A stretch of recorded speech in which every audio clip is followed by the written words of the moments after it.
Double decker ട്രെയിനുകൾ അവതരിപ്പിക്കാൻ ഒരുങ്ങി റെയിൽവേ. പാസഞ്ചർ ഗൂഡ്സ് ട്രെയിനുകൾ സംയോജിപ്പിച്ച് മുകളിൽ യാത്രക്കാരെയും താഴെ ചരക്കുകളും കൊണ്ടുപോകാൻ കഴിയുന്ന വിധത്തിലുള്ള ട്രെയിനുകളായിരിക്കും അവതരിപ്പിക്കുക. ഇതിനായി ഇന്ത്യൻ റെയിൽവേ ബോർഡ് രൂപകൽപ്പന തയ്യാറാക്കിയിട്ടുമുണ്ട്. ഡബിൾ ഡെക്കർ ട്രെയിനിന്റെ സാധ്യതകൾ തേടാനും നടപ്പാക്കാനും കൂടുതൽ ശ്രദ്ധ നൽകണമെന്ന് പ്രധാനമന്ത്രിയുടെ ഓഫീസ് റെയിൽവേ മന്ത്രാലയത്തിന് നിർദ്ദേശവും നൽകി.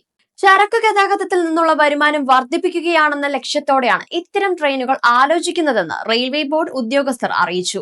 എന്നാൽ ഇത്തരത്തിൽ ഒരേ ട്രെയിനുകൾ യാത്രക്കാരും ചരക്കും ഉണ്ടാകുമ്പോൾ ചരക്ക് കയറ്റുന്നതിനും ഇറക്കുന്നതിനും എടുക്കുന്ന സമയം യാത്രക്കാർക്ക് ഏതെങ്കിലും തരത്തിൽ ബുദ്ധിമുട്ടുണ്ടാകുമോ ഉണ്ടെങ്കിൽ അത് പരിഹരിക്കാനായി പഠനം നടത്തേണ്ടി വരുമെന്ന് റെയിൽവേയും അറിയിച്ചു.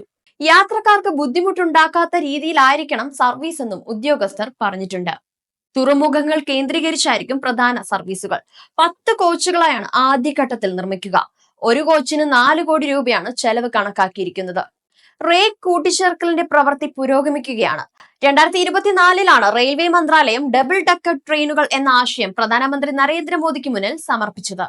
പ്രധാനമന്ത്രിയുടെ ഓഫീസ് പദ്ധതിക്ക് അനുമതി നൽകിയതോടെയാണ് പ്രാരംഭ പ്രവർത്തനങ്ങൾക്ക് തുടക്കമായത്. 2030 ആകുമ്പോഴേക്കും 3000 ദശലക്ഷം ടൺ ചരക്ക് ഗതാഗതമാണ് റെയിൽവേ ലക്ഷ്യമിടുന്നത്.